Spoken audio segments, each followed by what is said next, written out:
I grew up in a small town in North Pennsylvania, surrounded by endless forests.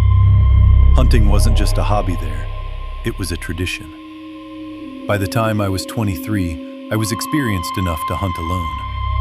But one trip in November 2021 changed everything. There was already a thin layer of snow on the ground when I arrived early that morning. The woods were silent. Too silent. Even before I reached my tree stand, I had this strange feeling, like I wasn't alone. I ignored it. An hour after sunrise, I noticed something strange. A tree stand, about 60 yards away. The problem? It wasn't there before. I knew this land well. I had hunted here multiple times. And what made it worse? There was only one set of footprints leading to it. No tracks going back.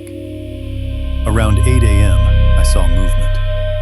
At first, I thought it was a deer, but it wasn't. It was a man, standing behind a tree.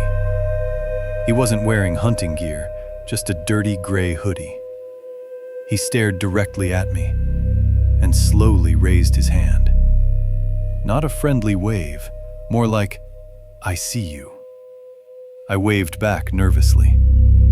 Then he stepped behind the tree and disappeared. Completely. No footsteps, no sound. Later, I walked over to where he stood. The snow was untouched. No footprints leading away. Just that one trail, ending at the tree stand. That's when I started to feel it. Something was very wrong. As I walked back, I noticed strips of orange cloth tied to branches.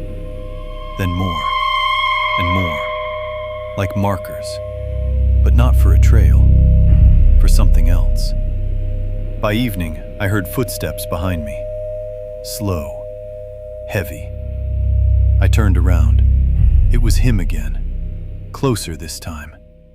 I could see his face, pale, dirty, with a disturbing half smile.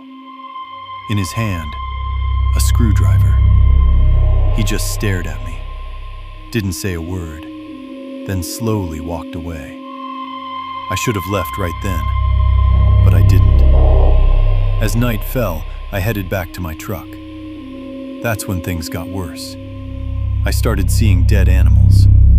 A squirrel hanging from a stick, then a rabbit, then a crow, all displayed like warnings.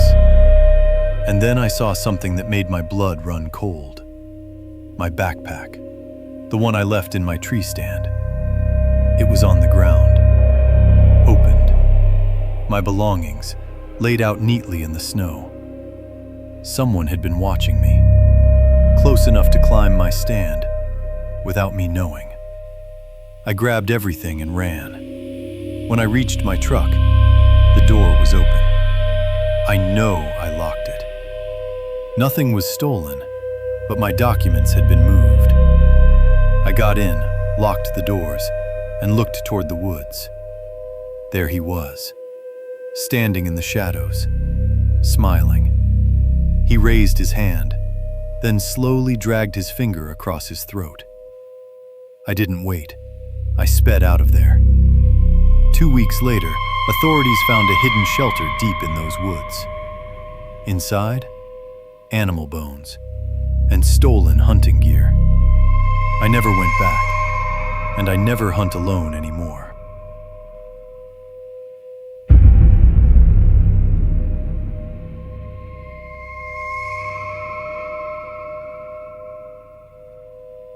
My friends and I once went on a hunting trip deep in the mountains. It started off as a fun weekend. Camping, drinking, laughing around the fire, until we heard it. A scream, far away. At first, we thought it was an animal, maybe a fox. But then it came again, closer. This time, it sounded exactly like a woman, screaming for her life. We called out, no response. So we put out the fire and went into our tents. That night, none of us really slept. The next morning, our campsite was disturbed. Things moved, but nothing stolen. We blamed a bear. That night, it came back. The scream, closer than ever, moving toward us. Kyle fired warning shots into the air, yelled into the darkness. For a moment, it went quiet. Then suddenly, the scream exploded right inside our camp, louder than anything I've ever heard. Something ran around our tents, fast, scratching, circling us. I didn't move. I didn't breathe. Then, a gunshot. Kyle fired into the air again, and just like that, it ran away. We didn't sleep after that. All three of us stayed in one tent, waiting for morning. When the sun came up, we packed everything and left. We never went back. And to this day, we still ask ourselves the same question. Was it an animal? A person? Or something else entirely? Because whatever it was, it wanted us to follow it into the dark.